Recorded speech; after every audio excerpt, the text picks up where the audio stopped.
Hey hi this Mohi X. আচ্ছা, আমি অনেক দিন হয়েছে ভিডিও বানাই না অ্যাকচুয়ালি, বুঝছেন? এডিট করার মতো মানে মানে এডিট করা যে কী পরিমাণে ঝামেলা, এটা আমি ভিডিও বানানোর পরে রিয়েলাইজ করি যে আচ্ছা, আমি অনেক ক্লিপ নিয়ে নিছি বাট ভিডিও করা হইতেছে না। আচ্ছা, যেটার জন্য ক্যামেরা ওপেন করা, এটা আসলে কোনো এডিট করবো না, এটা ভাবলাম আচ্ছা আপনাদের সাথে কেমন নর্মালি শেয়ার করি।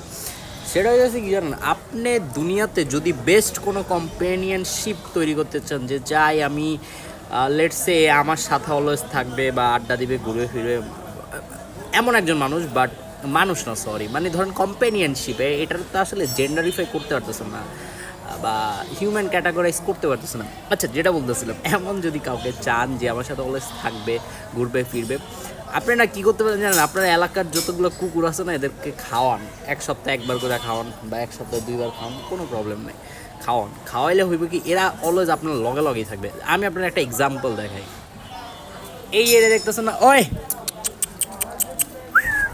এই বেটা, এই যে, আচ্ছা যাই হোক, এ আপাতত কি খুঁচাখুচিতে বিজি আছে, এ একটা আর ওই আরেকটা, কি রে, ওই উঠে গেছে। সো দিস ডগস অ্যান্ড এরা দুইজনকে আমি প্রায় উইকে একবার ট্রাই করি একটু খাওয়া দাওয়া, মানে খাবার খাওয়ানোর, বুঝছেন?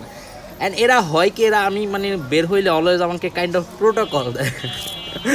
এটা আসলে খুবই ফানি না জিনিসটা, but what do I enjoy, মানে এটাতে আমি সবচেয়ে বেশি এনজয় করি জানেন, এরা অলওয়েজ লাইক আমাকে, আমি কোথাও একা থাকি না, যেমন আমার ফ্রেন্ডরা তো ফরেন চলে গেছে, সো টাইম ভালো কাটে।